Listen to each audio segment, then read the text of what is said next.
And now with that, we get to our conversation of the day where we are talking about the state of cooperatives in Kenya. And on every first Saturday of July every year, we get to celebrate Ushirika Day, which is the International Day for Cooperatives. And with me is Joel Gashari, who is the chairman of Mwalimu National Circle. Welcome to Business Today. Thank you. All right, first of all, before we even get to Ushirika Day and what it's all about, let us look at cooperatives, the importance of cooperatives in Kenya. Thank you very much. I think what I can be able to say about cooperatives are their institutions or enterprises that can be able to assist the population to improve their social, economic, as well as their political advancement. Mm-hmm. And that's why we have the cooperatives, where once the public or the members of the population join in, they can be able to advance either through poverty eradication, as well as also creating wealth. Mm-hmm. This usually happens because the nature of cooperatives is we bring in some persons who can be able to save, and from this saving they can be able to get competitive financial credit, mm-hmm. which they can be able, of course, to advance their livelihood. Mm-hmm. Yes. And it's good you've mentioned about savings. We'll get to that, but also let's look at the International Day for Cooperatives. In Kenya, what does this exactly mean? And such a day, what should people who are involved in circles, in cooperatives, be looking at? Okay, thank you. What I can be able to say about the Ushirika Day, we call it the Ushirika Day in Kenya, which we are going to celebrate on Saturday, is a day that all the cooperatives usually assemble at the county headquarters so that they can be able to highlight the achievement of cooperatives for the period of their existence to address majority of the United Nations goals. We usually have the SDGs, Sustainable Development Goals, that the UN body has been able to put in place to address issues of either poverty or job creation. So during that day, the cooperatives are going to assemble so that they can be able to show the public what the cooperative movement has been able to do to address these similar global goals that have been set up by the United Nations. Mm-hmm. Yeah.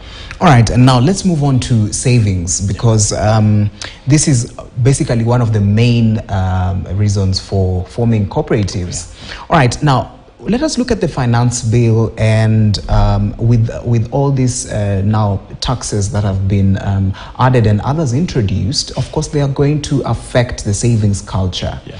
So when you look at the savings culture, you coming from Mwalimu National Circle, how will the finance bill and the taxes that are inside there going to affect savings culture going forward? Us as Mwalimu National, we draw majority of our members from the teaching fraternity. So of around 85% to 90% of our members are from the government. They receive their pay or they work with the government, the teaching fraternity. That is Teacher Service Commission, the Secretariat, all the teachers all over Kenya. And with the current finance bill, what we are going to see is an effect mostly on the saving, because when we onboard our members, we usually use what we call the ability to borrow. Mm-hmm. That is what we usually compute to provide this financial inclusion to them. So with the finance bill, the increase in taxes by the Kenya KRA, as well as the levy, the housing levy, this will reduce the ability of our members to save as well as to borrow more. However, I know this can be addressed through other ways, either through the increase of the salary for our members, and this we can be able to address. The other thing is we are affected twofold from the members' side and also from the institution side, because we shall also dig deep into our budgets so that we can be able to, when the employees, our employees, they contribute their 1.5%, we shall also contribute to this to the housing levy for our employees. Of course, that will be a hit, but one way or another, we are going to see how we can be able to fit in, depending by readjusting our budgets to see how we can be able to accommodate that cost. Yeah. Right, and now still on that, when people now reduce the amount of maybe saving or the ability to save, where does this leave the institution at? With that, of course, what I can say is that our members will not be able to borrow enough so that they can be able either to consume or even invest in the short-term businesses that they usually do. However, what I can say is that with the opening up of the economy, this can be addressed.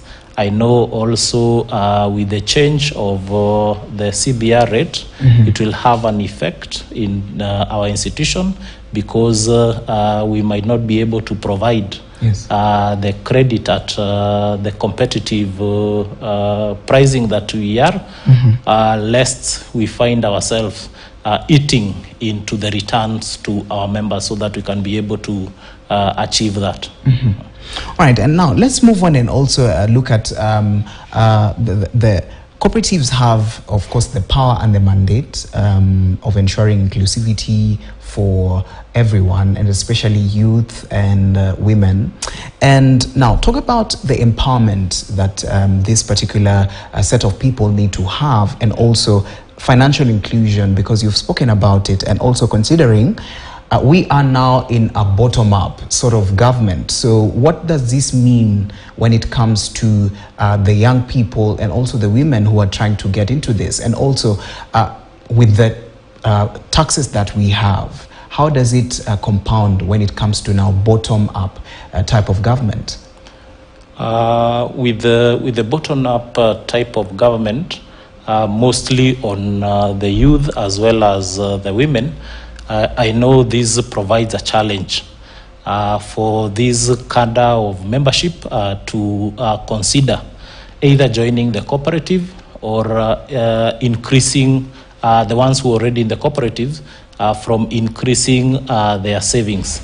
And the effect majorly is on the different platforms that are available for them to give them financial inclusion, where they can be able to access credit, majorly on the digital platform lenders.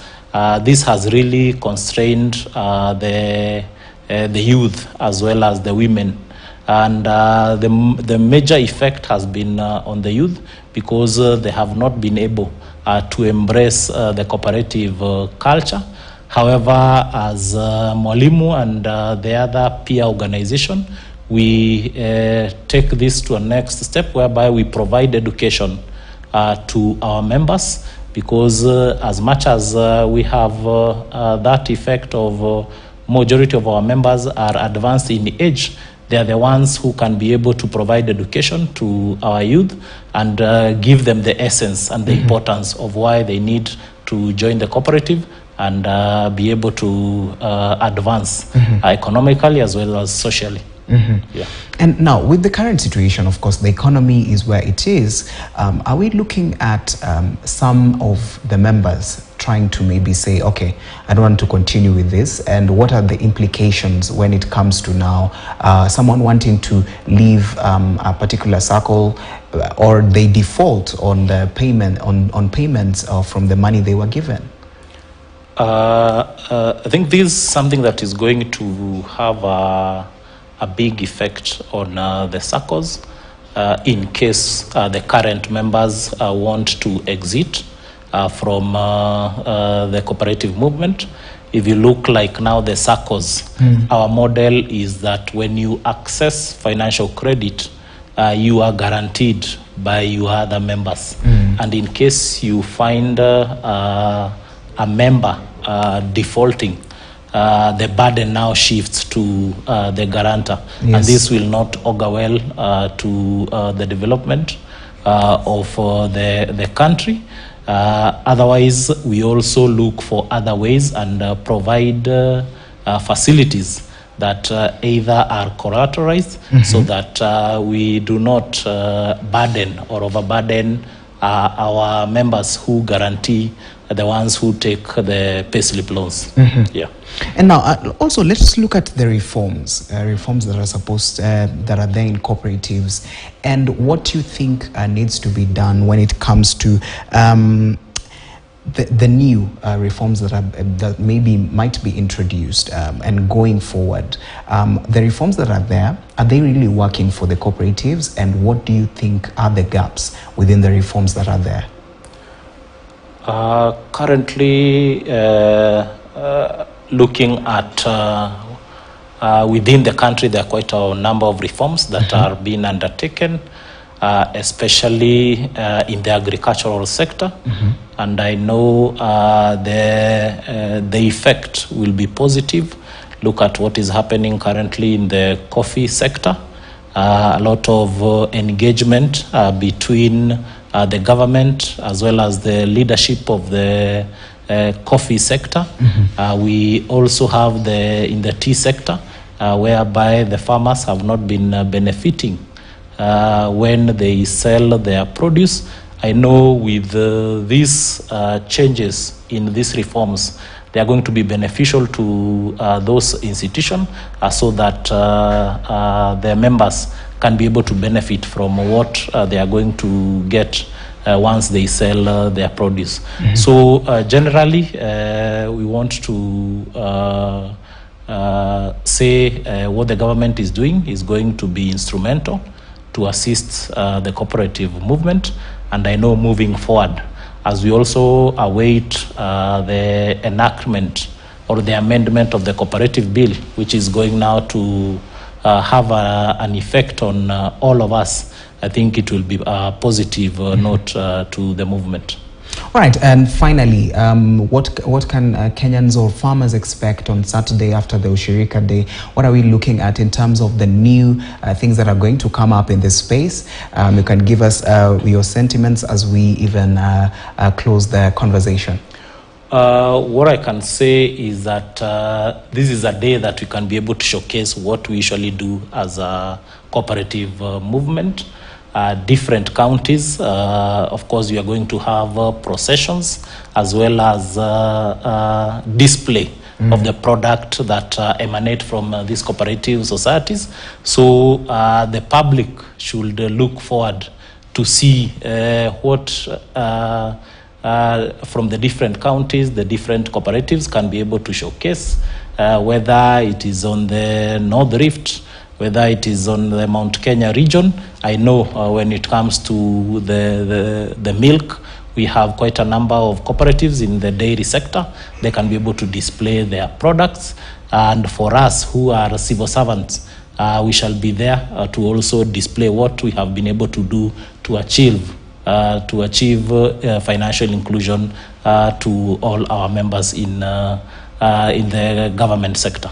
All right, thank you so much for joining us. That is Joel Gashari, who is the chairman, Mwalimu National SACCO, and we are going to go for a short break, but we'll be back, so don't go too far.